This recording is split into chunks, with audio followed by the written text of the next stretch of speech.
Scout wouldn't stop pawing at the overgrown trail that disappeared into the Virginia wilderness, and William Hoffman knew from 15 years of partnership that the German Shepherd never led him anywhere without good reason. The path was barely visible beneath decades of fallen leaves and encroaching vegetation, but Scout's enhanced senses were detecting something that drew him forward with the focused determination William recognized from their combat deployments in Iraq. The dog's body language suggested he was following a scent trail that triggered memories buried deeper than normal canine instincts. William studied the faint depression in the forest floor that might once have been a proper trail, noting details that his military training had taught him to recognize. The path was too straight to be a natural deer trail, too purposeful in its direction through terrain that would challenge experienced hikers. If you've ever wondered what secrets might be hidden in the deepest wilderness, far from civilization's watchful eyes, this story will show you that some people choose isolation not for peace, but for reasons that most of us could never imagine understanding. At 53, William carried the accumulated weight of 3 tours in Iraq and 2 classified deployments that officially had never happened. The scars on his hands and the slight tremor that affected his left arm told stories of service in places where American soldiers fought enemies who followed no rules of warfare. Scout had been his partner through the worst of it, a military working dog whose loyalty had saved both their lives more times than William could count. The Appalachian Mountains of Virginia had been their sanctuary for 4 years, a place where an old soldier and his faithful companion could hike in silence and forget about the wars that had taken pieces of their souls. William had chosen this remote property specifically because it was surrounded by thousands of acres of national forest, terrain wild enough to ensure that the nightmares from overseas couldn't follow them into the peace they'd both earned. But Scout's behavior this morning suggested that their isolated retreat was about to reveal secrets that had been hidden in the wilderness for longer than William had been alive. "What is it, boy?" William asked, watching Scout's nose work the air with the intensity he'd shown when detecting explosives in urban combat zones. "What do you smell up there?" The German Shepherd's response was to begin following the overgrown trail with purposeful steps, his enhanced training guiding him towards something that human senses couldn't detect. William followed, trusting Scout's instincts while using his walking stick to navigate terrain that became increasingly difficult as they climbed deeper into the mountain wilderness. The trail was older than William had initially realized, carved through terrain with the kind of precision that spoke of serious purpose rather than casual hiking. Someone had invested significant effort in creating a path that would allow access to whatever lay hidden in the forest depths, but the trail's condition suggested it hadn't been maintained in years. Scout's pace quickened as they climbed higher, his body language indicating growing excitement about whatever he was tracking. The dog had found something specific, something that triggered responses William had never seen him display during their civilian life. "Scout, what kind of training are you using that I don't know about?" William asked, noting the methodical way his partner navigated through fallen trees and thick undergrowth. The answer came 40 minutes later when Scout stopped at the edge of a small clearing that shouldn't have existed in the deep wilderness. A cabin, hidden beneath camouflage netting and natural overgrowth, but unmistakably human construction. The structure was small but solidly built, designed to blend into the forest so completely that William would have walked past it without Scout's guidance. But it was the condition of the cabin that made William's hands shake with recognition and growing unease. This wasn't an abandoned hunting lodge or forgotten homestead. Fresh repairs on the roof, recently cleaned windows, a thin wisp of smoke rising from a chimney that suggested someone was home. Someone was living here, in a cabin so well hidden that it appeared on no maps and could be reached only by following trails that had been deliberately obscured. William felt his pulse quicken with the awareness that came from discovering something that was meant to remain secret. Scout's enhanced senses had led them to a place where someone had gone to extraordinary lengths to avoid detection, and William's military experience told him that people who hid this thoroughly usually had reasons that wouldn't welcome discovery. "Scout," William said quietly, "I think we just found someone who really doesn't want to be found." The German shepherd's response was a low whine that suggested he was detecting human sense, but his body language indicated uncertainty rather than threat assessment. Scout recognized that they were approaching occupied territory, but he couldn't determine whether the inhabitants posed danger or required assistance. William studied the cabin more carefully, noting details that his special operations training had taught him to recognize. Security measures disguised as natural features, observation points that provided clear fields of view down the trail they'd just climbed, defensive positions that could be occupied quickly if the cabin's location was discovered by unwelcome visitors. This wasn't just a hidden retreat. It was a carefully constructed sanctuary designed to protect its occupants from threats that required military-level security precautions. Movement in one of the cabin's windows caught William's attention. A figure passing behind curtains. Too brief to identify, but clearly human. Someone was definitely home, living in isolation so complete that their cabin existed beyond the reach of normal civilization.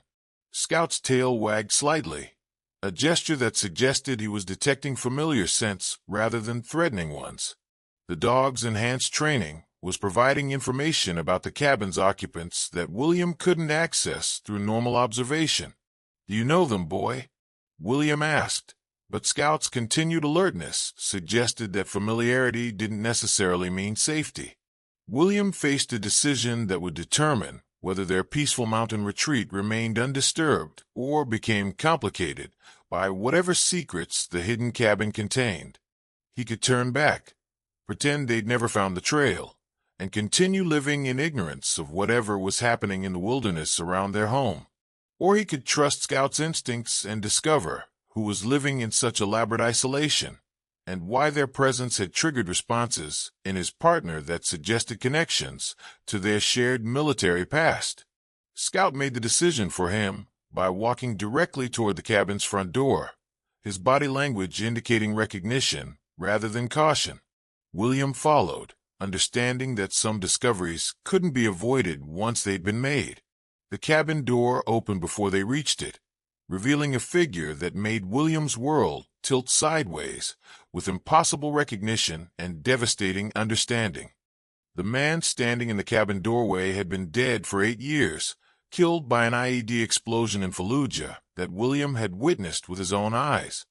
But Sergeant First Class Marcus Chen was very much alive and pointing a rifle at William's chest. William felt his knees go weak as he stared at a face that had haunted his nightmares for nearly a decade. A friend whose death had been the final trauma that drove him to seek isolation in the Virginia mountains. Marcus looked older, grayer, with scars that spoke of injuries that should have been fatal, but his amber eyes held the same intelligence that had made him William's closest friend during their classified deployments. "Marcus," William said, his voice barely a whisper, "how is this possible? I saw you die. I was there when the medics pronounced you Kia." Marcus kept the rifle trained on William, but his expression showed recognition and pain rather than hostility. "Hello, Will. I wondered when you'd find this place. Scout always did have the best nose in the unit." Scout whined softly, his body language indicating joy at seeing Marcus, but confusion about the tension between the two humans. The German shepherd remembered Marcus as a friend and partner, someone who had shared their combat experiences and earned absolute trust through shared danger. "Marcus, you died in Fallujah," William said, his voice gaining strength despite the emotional shock. "November 15th, 2015. IED explosion during the convoy to the safe house. Your body was shipped home. I attended your funeral." Marcus lowered the rifle, but didn't set it aside completely. "My body was shipped home. Someone's body was shipped home, but it wasn't mine." The implications hit William like a physical blow. Marcus's death had been faked, his identity erased, his existence hidden from everyone who had known and served with him. But why would someone stage the death of a decorated soldier and force him to live in isolation for 8 years? Who did this to you? William asked, understanding that Marcus's hidden existence represented more than personal trauma. Marcus gestured for William to enter the cabin, his movements careful and controlled. Come inside. There are things you need to know about our deployment to Iraq, things that were classified far above our security clearance. The cabin's interior was spartanly furnished, but comfortable, designed for long-term habitation by someone who had no intention of returning to normal civilization. Military equipment, communication devices, and weapons were positioned throughout the space with tactical precision.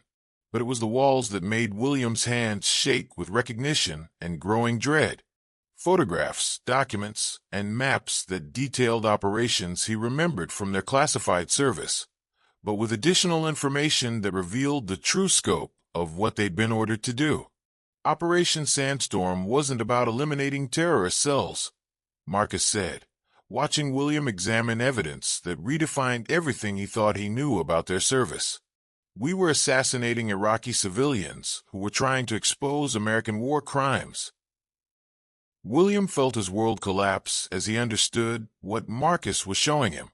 The missions they'd conducted with pride, believing they were protecting American interests, had actually been designed to eliminate witnesses to illegal activities conducted by private military contractors.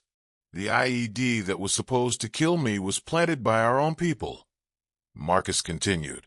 I was asking too many questions about our targets, getting too close to the truth about what Operation Sandstorm was really designed to accomplish.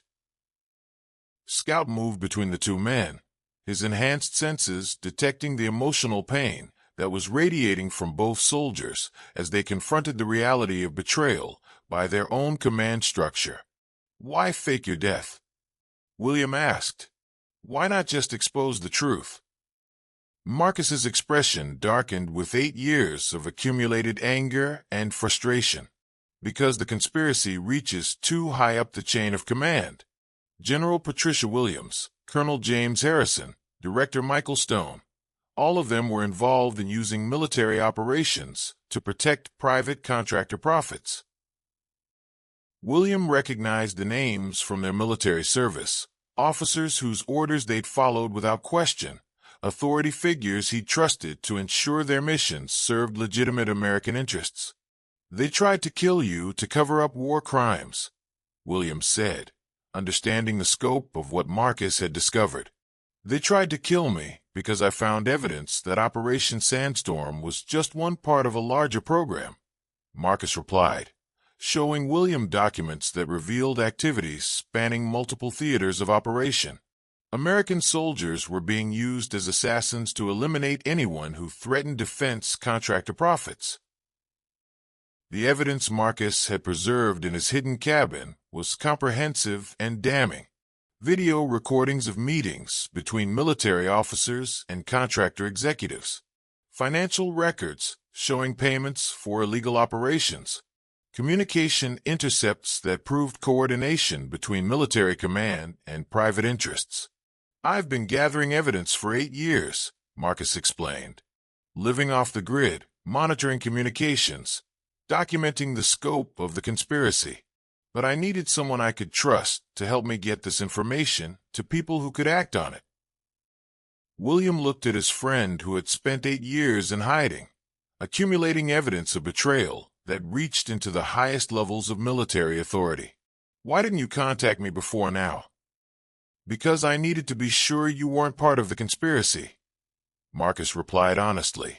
Trust is a luxury I couldn't afford when the people trying to kill me included soldiers I'd served with for years. Scout's sudden alertness drew both men's attention to sounds outside the cabin. The German shepherd was detecting movement in the forest around their position, multiple contacts approaching with tactical coordination. They found us, Marcus said grimly, moving to weapons that had been positioned for exactly this scenario. William felt adrenaline surge through his system as he realized that Marcus's hidden existence was about to be exposed by forces that had been hunting him for 8 years. How many? William asked, falling into combat roles that felt natural despite years of civilian life. Marcus checked monitoring equipment that provided early warning about approaches to the cabin. 6 hostiles, military training, coming from 3 directions. Professional elimination team. Scout positioned himself where he could monitor the cabin's most vulnerable approaches, his military training activated by the threat of combat. The dog understood that his partners were preparing for a fight, and his enhanced capabilities would be crucial for survival against overwhelming odds. "Will," Marcus said, preparing equipment that had kept him alive through 8 years of hiding. "Are you ready to learn the truth about why they want me dead?" William checked the rifle Marcus handed him, feeling the familiar weight of weapons that had sustained them through the worst combat zones in the world.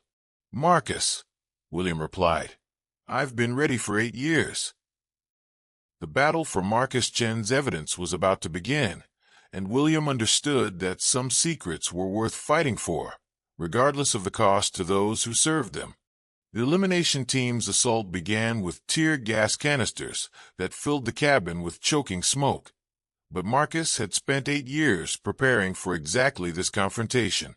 William pulled on the gas mask Marcus threw to him, while Scout positioned himself near the cabin's rear exit, the German Shepherd's enhanced training allowing him to navigate through the chemical haze with supernatural precision. The dog's military experience was guiding him toward tactical positions that would give them advantages against attackers who had underestimated their defensive preparations. "They're using standard breach protocols," Marcus said, his voice muffled by his own protective equipment. 6-man team, coordinated assault, designed to eliminate targets quickly and quietly. But Marcus's 8 years of isolation hadn't been spent hiding.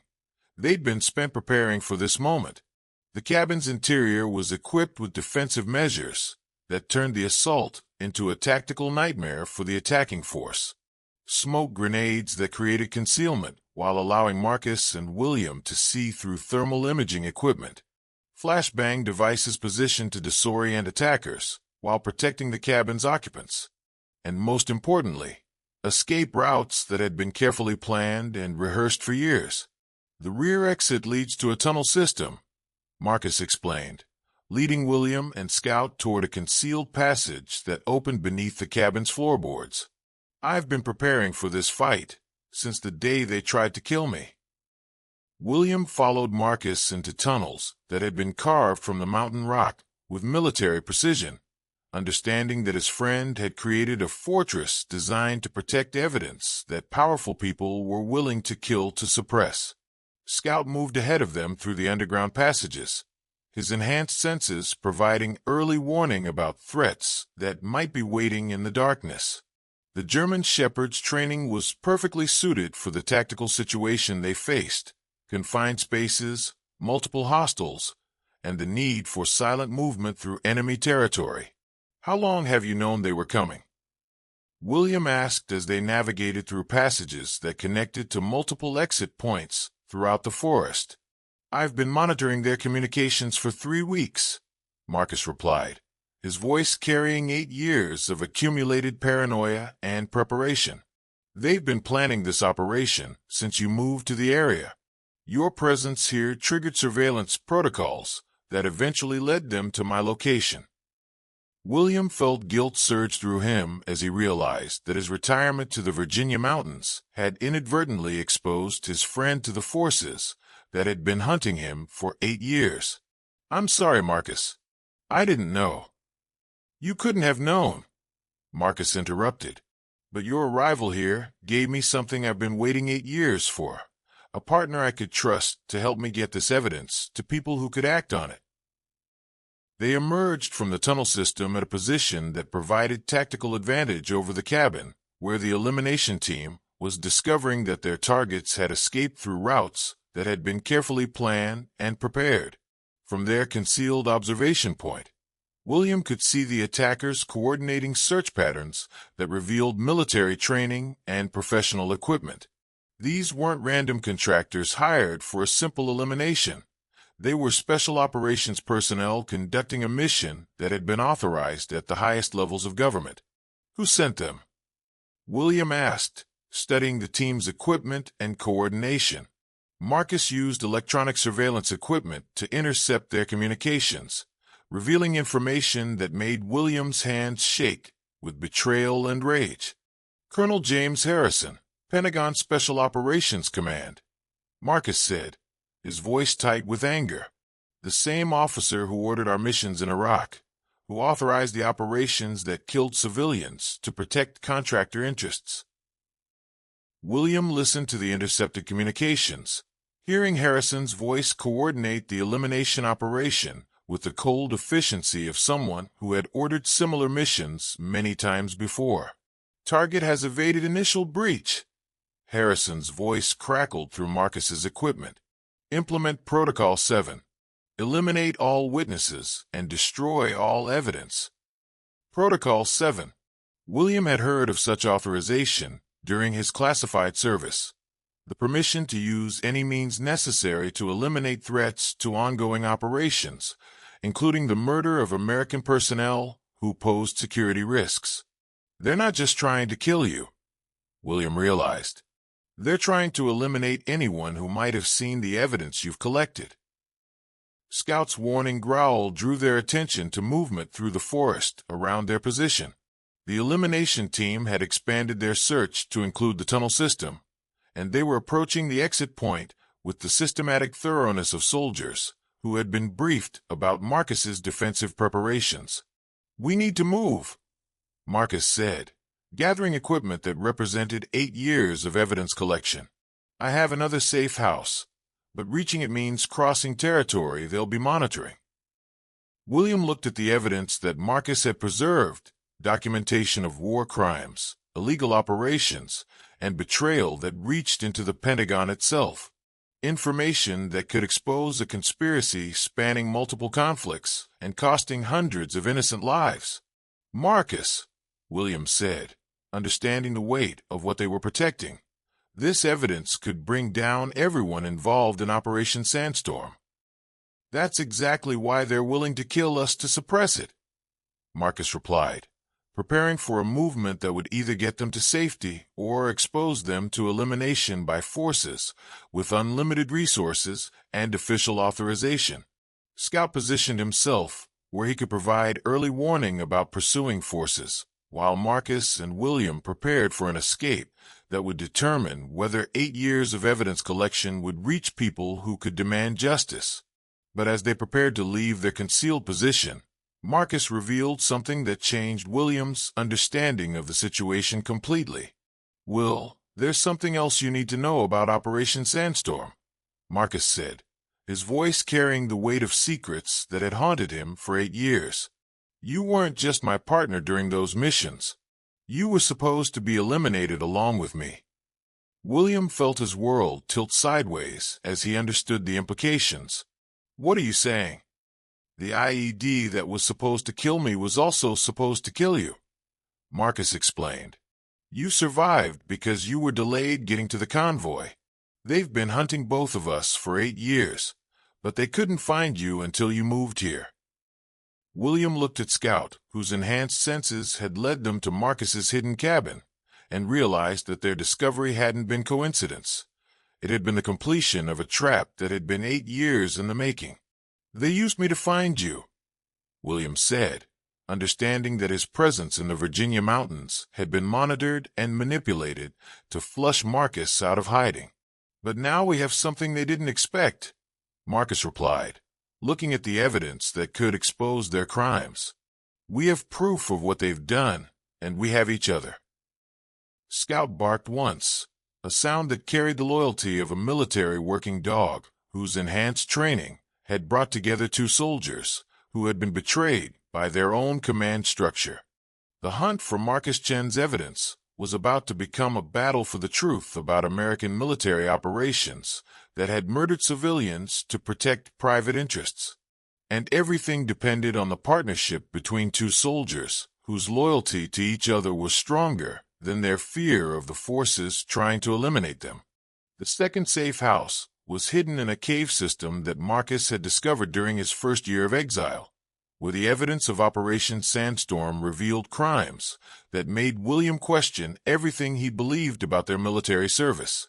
Marcus led William and Scout through underground passages that connected to natural caverns deep within the mountain, spaces that had been modified to serve as a secure facility for storing and analyzing classified documents. The cave system was equipped with power generation, communication equipment, and enough supplies to support extended operations. "I've been building this archive for 8 years," Marcus explained, activating lighting that revealed the scope of his evidence collection. Everything about Operation Sandstorm, every illegal order, every civilian death, every cover-up that followed. William studied walls lined with documents, photographs, and video recordings that told the story of American soldiers being used as assassins to protect defense contractor profits. The evidence was overwhelming and devastating, proving systematic violations of international law conducted with official authorization. But it was the personal files that made William's hands shake with recognition and growing horror. "These are our mission reports," William said, examining documents that showed their activities in Iraq with details that had been classified above their security clearance at the time. "Read the real objectives," Marcus said grimly. "Not the ones we were briefed on, but the actual purposes of our missions." William read through operational summaries that redefined everything he thought he knew about their service. The terrorist cells they'd been ordered to eliminate were actually Iraqi civilians who had documented war crimes committed by American contractors. The weapons caches they'd been sent to destroy were evidence of illegal arms sales. The high-value targets they'd been assigned to eliminate were journalists and human rights investigators. "We weren't fighting terrorists," William said, his voice thick with understanding and shame. "We were murdering witnesses." Marcus nodded grimly, showing William evidence that revealed the scope of their unwitting participation in war crimes. Operation Sandstorm used elite military units to eliminate anyone who threatened defense contractor operations. "We were told we were serving our country, but we were really serving corporate interests." Scout moved through the cave system with alert intelligence, his enhanced senses providing security, while Marcus and William confronted the reality of betrayal that had shaped their entire military careers. But the most devastating revelation was yet to come. "Will," Marcus said, producing a file that made William's chest tighten with dread. "There's something specific you need to know about your last mission before the IED incident." William opened the file and felt his world collapse as he read details about a mission he remembered with perfect clarity: the elimination of a suspected terrorist cell that had been operating near Fallujah. "The family we killed," William said, his voice barely a whisper. "They weren't terrorists." Ahmed Hassan was a translator who had been working with human rights investigators, Marcus explained. His wife was a doctor who had been treating civilian casualties. Their children were killed because Hassan was planning to testify about atrocities he'd witnessed during contractor operations. William remembered the mission with sickening clarity. A family eliminated with precision and efficiency. Their compound destroyed to eliminate evidence of their activities. He'd followed orders without question, trusting that their targets posed legitimate threats to American security. "I murdered a family," William said, understanding the weight of crimes he'd committed without knowing their true nature. "We both did," Marcus replied. "But we did it because we trusted officers who were using us to protect criminal enterprises. The guilt belongs to them, not to us." But Scout's sudden alertness warned them that their confrontation with the past would have to wait. The German Shepherd was detecting movement in the cave system around their position, threats that suggested the elimination team had discovered their backup location. "How did they find us?" William asked, checking weapons, while Marcus activated defensive systems he'd installed throughout the cave complex. Marcus monitored surveillance equipment that provided early warning about approaches to their position. They've been tracking us through methods that exceed normal military capabilities.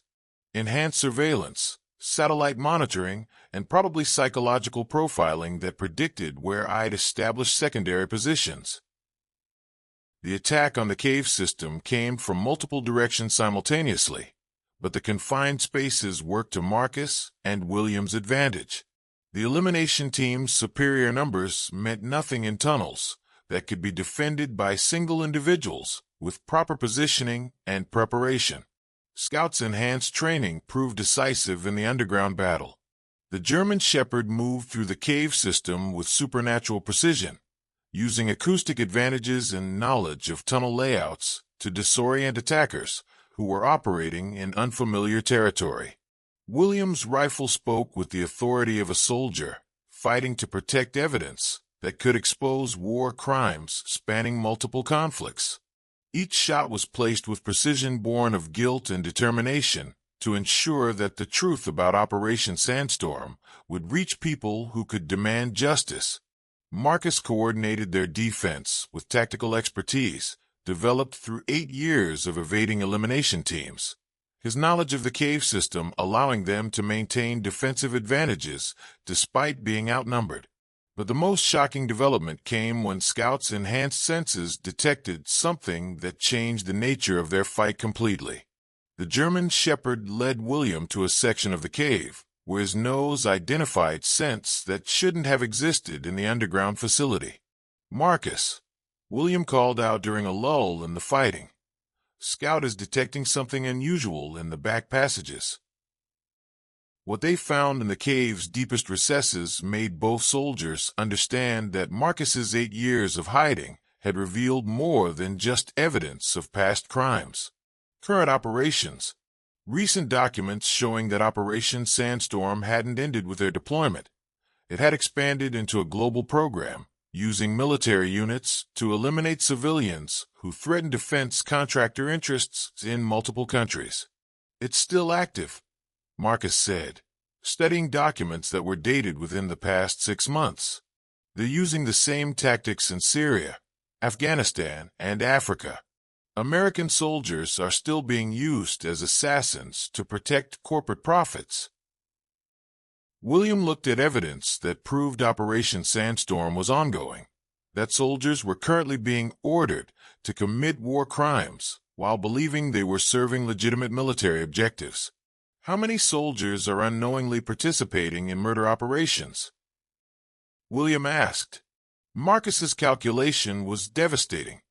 Based on deployment patterns and operational tempo, probably thousands. Elite units throughout the military are being used to eliminate civilians, and most of them have no idea what they're really being ordered to do. Scout barked urgently, warning them that the elimination team was preparing for a final assault that would either capture or kill everyone in the cave system. "Will," Marcus said, preparing evidence that represented 8 years of documentation. "We need to get this information to people who can stop current operations and prosecute everyone involved in the conspiracy." William looked at his friend who had sacrificed 8 years of his life to document crimes that were still being committed, and at Scout whose enhanced senses had brought them together to confront the truth about their military service.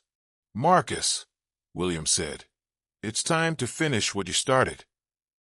The battle for Operation Sandstorm's evidence was about to determine whether war crimes spanning multiple continents would be exposed or buried forever. The cave system's communication array reached satellite networks that could transmit Marcus's evidence worldwide, but the elimination team's final assault was designed to destroy everything before the truth could escape the Virginia mountains. William positioned himself at the cave's primary choke point, while Marcus worked frantically to upload 8 years of documentation to secure servers that would ensure Operation Sandstorm's crimes reached international media outlets. Scout moved between defensive positions with tactical precision, his enhanced senses providing early warning about the approaching final assault. "How long do you need?" William asked, monitoring the elimination team's preparations through surveillance equipment that showed them deploying explosives designed to collapse the entire cave system. 6 minutes to complete the upload, Marcus replied, his hands flying over communication equipment that represented his only chance to expose the conspiracy that had cost so many lives. But they're going to try to destroy the transmission array before I can finish. The elimination team's strategy was becoming clear. They would rather bury the evidence beneath tons of rock than risk its exposure to people who could demand justice for war crimes spanning multiple conflicts. Scout's warning bark indicated that the assault was beginning, but the German Shepherd's enhanced training had detected something that changed William's understanding of their tactical situation. Additional contacts approaching from the east, William said, interpreting Scout's complex behavioral signals. But these feel different, military coordination, but not hostile intent. Through the cave's surveillance monitors, William could see a second force moving through the forest toward their position. Federal agents, military police, and what appeared to be international observers, whose presence suggested that Marcus's evidence had already reached people with authority to act on it. Marcus, William said with growing hope, I think help is coming. But Colonel Harrison's voice crackled through intercepted communications, revealing the desperation of people who would rather destroy everything than face prosecution for war crimes. All units, implement Protocol 9. Harrison transmitted to the elimination team. Complete destruction of target area authorized. Eliminate all evidence and witnesses, regardless of collateral damage. Protocol 9. William had never heard of such authorization, but Marcus's expression suggested it represented the ultimate violation of military ethics and constitutional principles. Harrison is authorizing the use of military explosives against American citizens on U.S. soil, Marcus said, monitoring communications that proved the conspiracy was willing to commit domestic terrorism to protect their crimes. The explosion that rocked the cave system was designed to collapse the tunnels and eliminate everyone inside. But Marcus's 8 years of preparation had included contingencies for exactly this kind of attack. Emergency support structures prevented complete collapse, while backup power systems kept communication equipment operational. The cave's design had anticipated that powerful people would try to bury evidence rather than allow it to be exposed. Upload complete, Marcus announced as the cave filled with dust and debris from the explosion. Operation Sandstorm evidence is now in the hands of media outlets, congressional investigators, and international war crimes tribunals. But their personal survival still depended on reaching the federal forces that were fighting their way through the elimination team's positions. Scout led them through emergency passages that Marcus had carved specifically to provide escape routes during catastrophic attacks. The German Shepherd's enhanced senses guided them through sections of the cave system that remained stable, avoiding areas where the explosion had compromised structural integrity. Scout's military training was perfectly suited for navigation through hostile territory, where every decision could mean the difference between survival and burial. They emerged from the cave system to find a battlefield where federal agents were engaging Colonel Harrison's elimination team in direct combat. The conspiracy had escalated to open warfare between legitimate law enforcement and military forces that had been corrupted by defense contractor interests. This is FBI agent Sarah Chen, a voice called through amplification equipment. We have federal warrants for the arrest of Colonel James Harrison and all personnel involved in Operation Sandstorm war crimes. Agent Chen was coordinating federal forces that included military police, FBI agents, and international observers whose presence proved that Marcus's evidence had reached the highest levels of government authority. But Harrison's response revealed the ultimate corruption of military command when faced with exposure of systematic war crimes. Federal agents have no authority over classified military operations. Harrison transmitted through equipment that suggested he was coordinating from a command post beyond the immediate battle area. Protocol 9 authorization supersedes all civilian law enforcement. The battle that followed was unlike anything William had experienced during his military service. American soldiers fighting other American soldiers, while federal agents tried to arrest war criminals who were using military resources to resist legitimate law enforcement. Scout's enhanced capabilities proved decisive in the complex tactical situation. The German Shepherd could distinguish between legitimate federal agents and corrupted military personnel, providing intelligence that allowed William and Marcus to coordinate with authorities who were trying to arrest the conspiracy's leadership. Agent Chen, William called out during the firefight, "We have additional evidence about current Operation Sandstorm activities." Agent Chen's response proved that federal authorities had been investigating the conspiracy based on intelligence that Marcus's uploads had provided to congressional oversight committees. "Sergeant Chen, Sergeant Hoffman, we've been authorized to provide federal protection in exchange for your cooperation with ongoing war crimes investigations," she replied, coordinating with military police who were arresting elimination team members. The battle ended with Colonel Harrison's capture and the seizure of communication equipment that proved military resources had been used to conduct domestic terrorism against American citizens. But the most important result was the exposure of Operation Sandstorm evidence to international authorities who could prosecute war crimes that had been committed across multiple continents. "Marcus," Agent Chen said as federal medics provided treatment for injuries sustained during the cave assault, "your 8 years of evidence collection has provided the foundation for prosecutions that will reshape military accountability standards."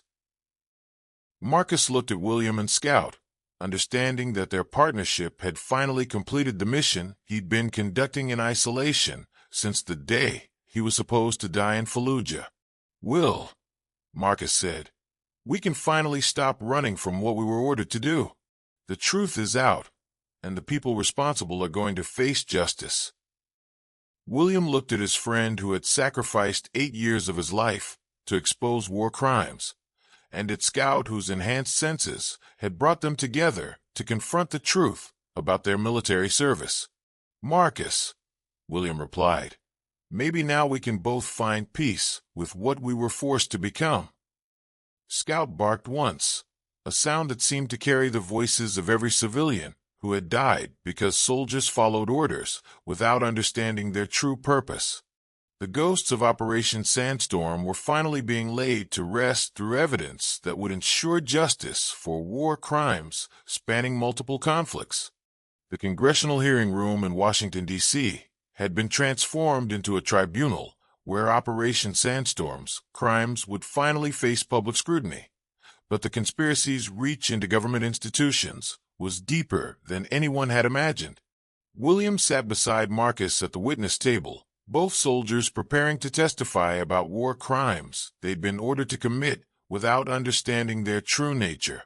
Scout lay at William's feet, the German Shepherd's presence authorized by special congressional order recognizing his role in exposing evidence that had remained hidden for 8 years.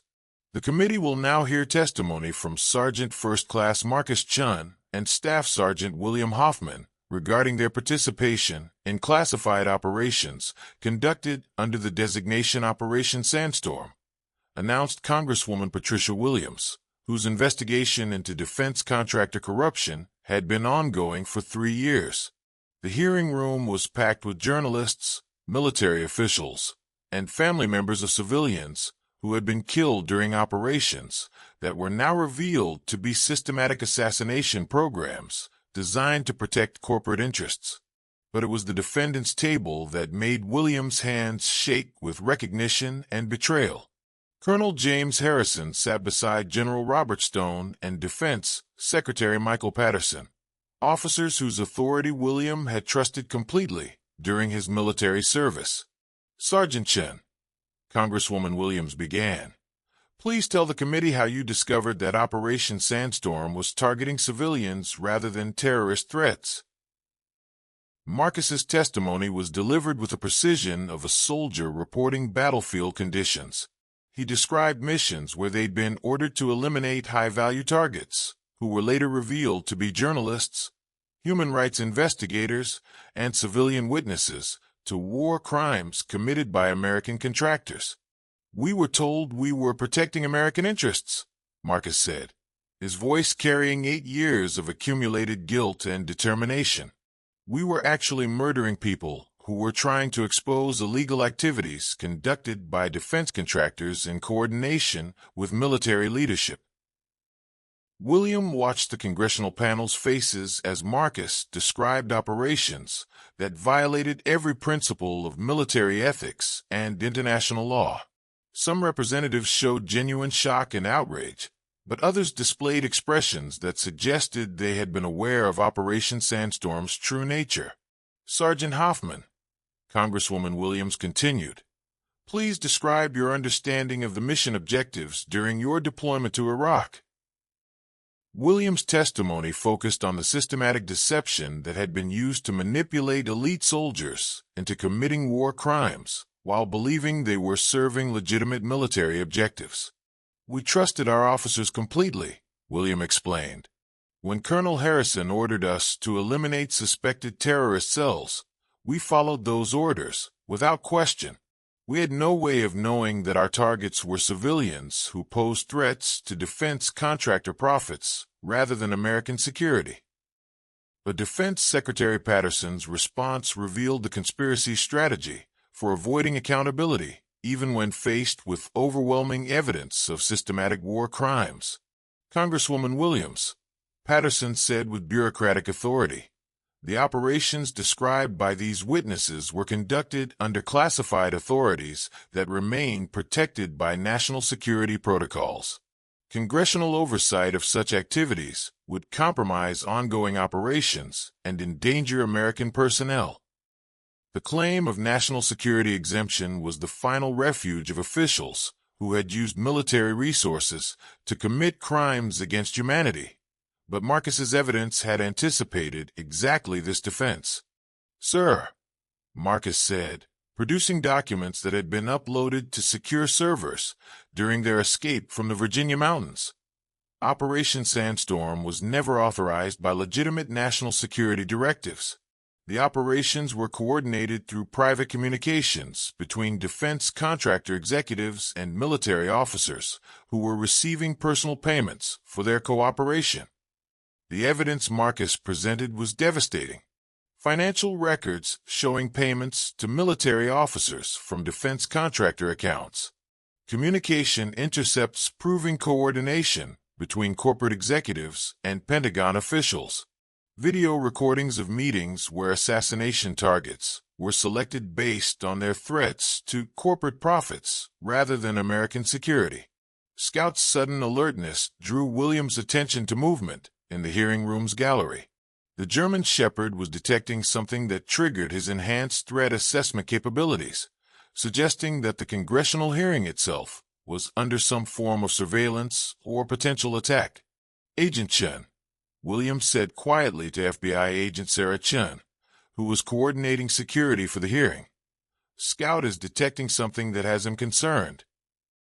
Agent Chen's response was immediate and professional. She coordinated with Capitol Police while monitoring for threats that might be directed against witnesses whose testimony was exposing crimes committed by people with access to military resources. But the most shocking revelation came when Congresswoman Williams presented evidence that the Operation Sandstorm conspiracy had infiltrated the congressional oversight process itself. The committee has discovered that 3 members of this panel have received significant financial contributions from defense contractors whose illegal activities were protected by Operation Sandstorm operations, Williams announced, producing records that proved the conspiracy's influence reached into Congress itself. The hearing room erupted as representatives who had been questioning the witnesses' credibility were revealed to be recipients of payments from the same corporate interests that had funded assassination operations. "This entire proceeding has been compromised," shouted Representative Michael Crawford, whose own financial records showed payments from defense contractors. "These witnesses are attempting to undermine legitimate national defense operations for personal gain." But Marcus's final piece of evidence silenced all attempts to discredit their testimony. "Congresswoman Williams," Marcus said, producing a recording device that had been hidden during his 8 years of exile, "I have audio recordings of meetings between defense contractor executives and the government officials who are currently attempting to discredit our testimony." The recordings that followed proved beyond doubt that Operation Sandstorm had been a criminal conspiracy conducted for corporate profit rather than national security. Military officers, Pentagon officials, and congressional representatives had coordinated to use American soldiers as assassins while dividing profits from illegal defense contracts. "These recordings were made during meetings I observed while gathering evidence about Operation Sandstorm's continuation," Marcus explained.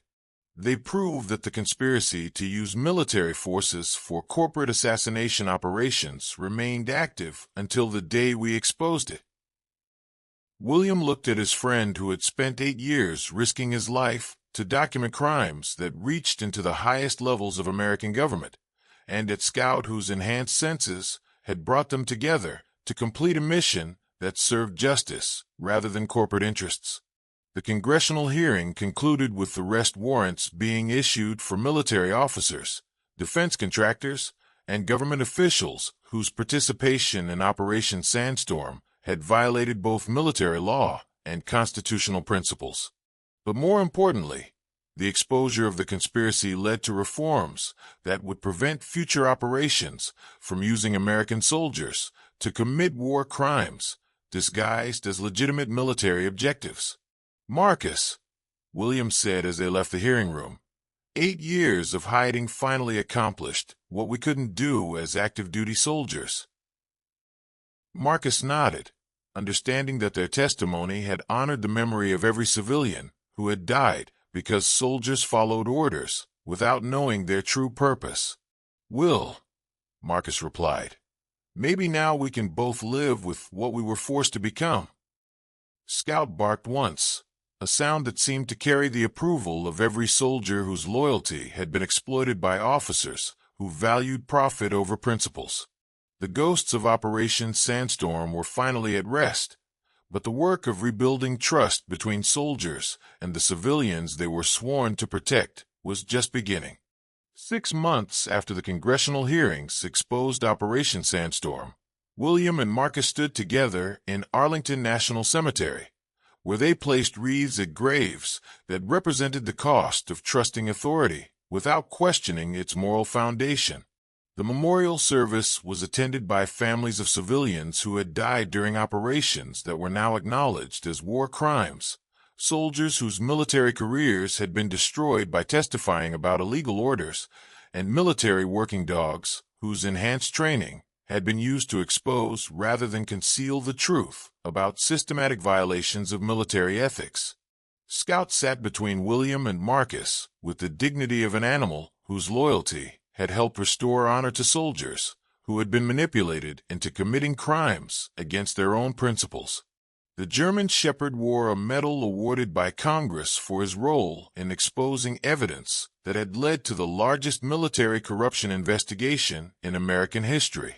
"Today we honor not just the victims of Operation Sandstorm," said General Patricia Morrison, the new chairman of the Joint Chiefs of Staff, "but the courage of soldiers who chose conscience over career when they learned the truth about what they'd been ordered to do."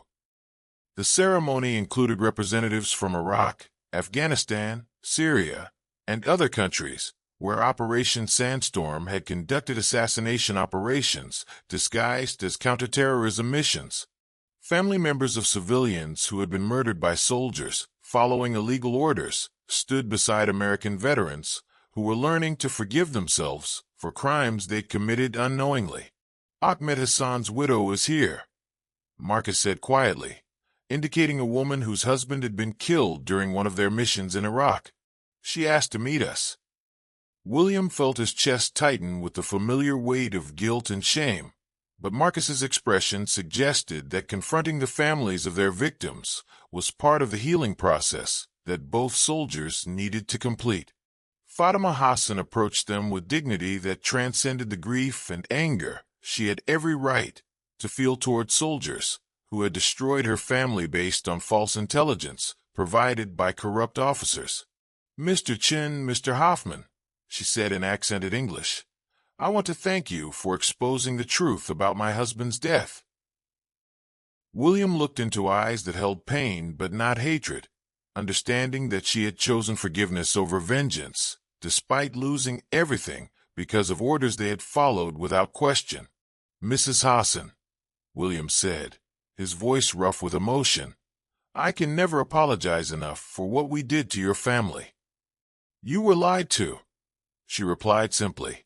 "My husband understood that soldiers follow orders because they trust their leaders to be honorable. The crime belongs to those who betrayed that trust, not to those who were betrayed." Marcus knelt beside Scout, whose enhanced senses were processing the emotional complexity of the encounter with supernatural intelligence. The German shepherd understood that healing required confronting the consequences of actions taken in ignorance rather than malice. "Mrs. Hassan," Marcus said, "your husband's death led us to question orders that seemed wrong. His courage in trying to expose war crimes ultimately saved lives by helping us understand what we were really being ordered to do." The conversation that followed was painful but necessary.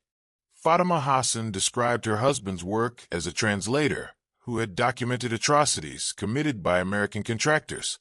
His attempts to protect civilian populations from military operations designed to eliminate witnesses rather than threats.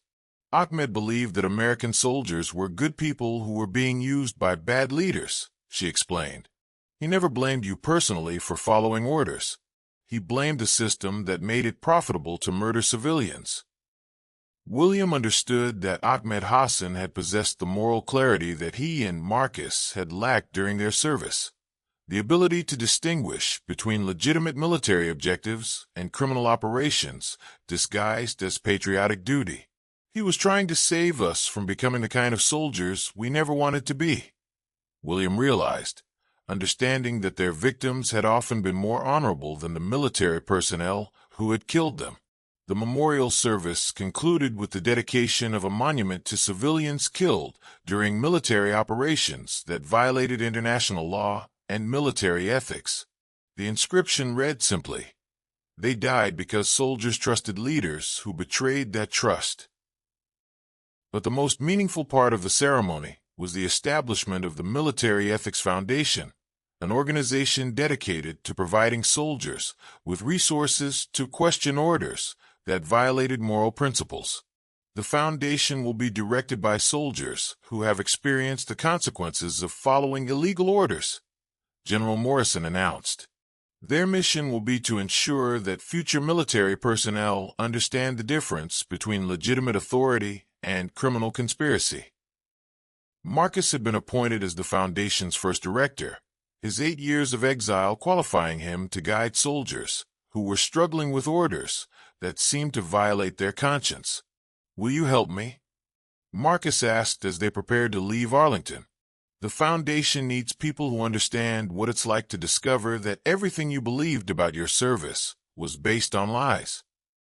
William looked at Scout, whose enhanced genetics had led them to evidence that exposed systematic war crimes, and at Marcus, whose courage had preserved that evidence through 8 years of hiding and hunting.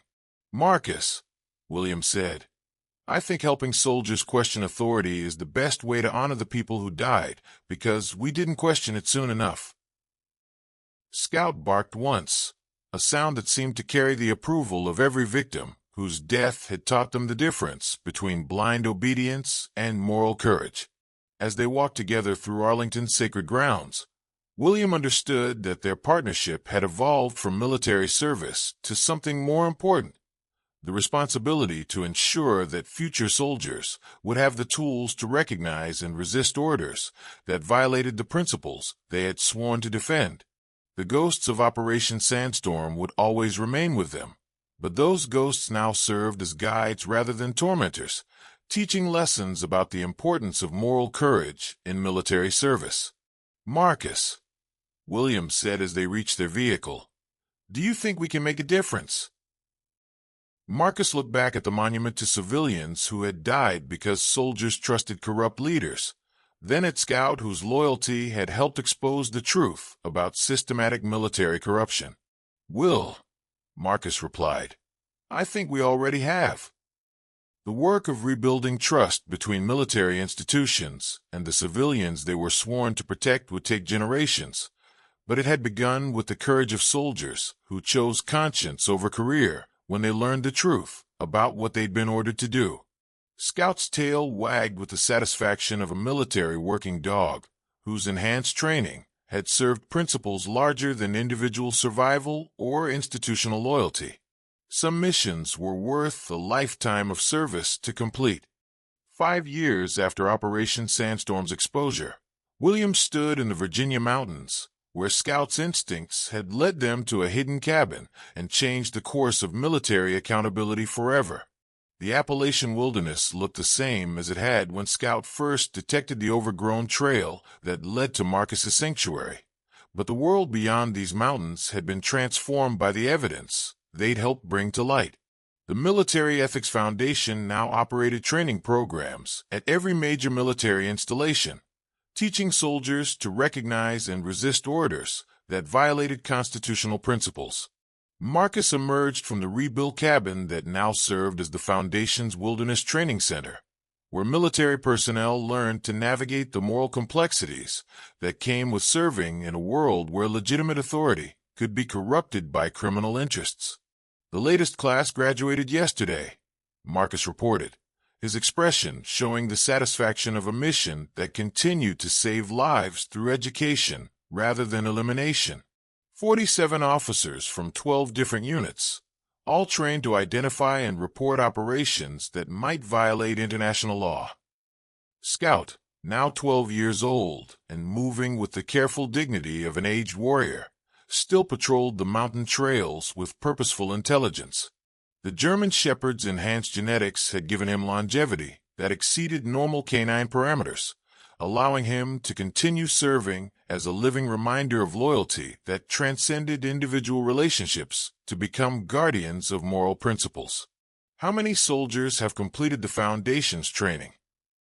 William asked, studying reports that showed the program's expansion throughout the American military and Allied forces worldwide. "Over 15,000, Marcus replied with pride. "And we've documented 37 instances where Foundation-trained personnel refused illegal orders and reported them to appropriate authorities. The program is preventing war crimes by teaching soldiers to think critically about their missions." The training center occupied the same location where Marcus had spent 8 years gathering evidence about Operation Sandstorm, but the facility now served education and prevention rather than documentation and exposure. Students learned to recognize the warning signs of illegal operations while developing the moral courage to resist orders that violated their oath to protect civilians. William walked through classrooms where soldiers studied case histories of Operation Sandstorm and similar conspiracies, learning to identify the psychological manipulation techniques that corrupt officers use to convince subordinates to commit war crimes without understanding their true nature. "The most important lesson," Marcus explained to each class, "is that good soldiers can be tricked into doing terrible things if they trust authority without questioning its moral foundation. Your oath is to the Constitution and the principles it represents, not to officers who might betray those principles for personal gain." Scout's continued presence at the training center served multiple purposes. His enhanced genetics made him a living example of loyalty programmed to serve constitutional principles rather than individual authority. Students learned to understand the difference between following orders and following conscience by observing an animal whose genetic modifications had prioritized moral principles over personal survival. But the most meaningful aspect of the Foundation's work was its outreach to victims of military operations that had violated international law. "Fatima Hassan will be speaking to next month's class," Marcus said, showing William correspondence from the woman whose husband had been killed during one of their Operation Sandstorm missions. She's become one of our most effective instructors in helping soldiers understand the civilian perspective on military ethics. William felt a familiar tightness in his chest when he thought about facing families of people whose deaths he had contributed to. But 5 years of foundation work had taught him that confronting consequences was essential for healing both soldiers and civilians. How does she find the strength to teach the people who killed her husband? William asked. She says that preventing future war crimes is the best way to honor Ahmed's memory, Marcus replied. She believes that good soldiers who are properly trained will protect civilian populations rather than threaten them. Scouts barking drew their attention to approaching vehicles, a convoy of military transport bringing the next class of students to the Wilderness Training Center. Among them would be soldiers who were struggling with orders that seemed to violate their conscience, officers who wanted to ensure their units operated within legal boundaries, and military personnel who had witnessed activities that troubled their moral sensibilities. Every class includes someone who reminds me of us 8 years ago, Marcus said, watching soldiers emerge from vehicles with expressions that mixed determination with uncertainty. People who want to serve their country honorably, but aren't sure how to distinguish between legitimate authority and criminal conspiracy. William looked at the arriving students and saw reflections of his younger self, soldiers whose loyalty to their country was absolute, but whose understanding of how that loyalty could be exploited was incomplete. What would have happened if we'd had this training before Operation Sandstorm? William asked. Ahmed Hassan would still be alive, Marcus replied simply. His children would have grown up with their father. Dozens of other families would be intact. And we would have spent the last 8 years serving our country instead of trying to atone for crimes we committed unknowingly. Scout moved among the arriving students with the calm confidence of a military working dog who understood his role in their education. The German shepherd's presence would remind them that loyalty, when properly directed, could serve principles larger than individual survival or institutional authority. As the sun set over the Virginia mountains, William reflected on the journey that had begun with Scout's detection of an overgrown trail and evolved into a mission that was reshaping military culture worldwide. Marcus, William said, watching students prepare for training that would help them serve with honor rather than unknowing complicity. Do you think we've made enough difference? Marcus looked at Scout, whose enhanced genetics had guided them from hidden evidence to public exposure to educational prevention. Then at the students whose training would help them avoid the moral compromises that had haunted two soldiers for years. Will, Marcus replied.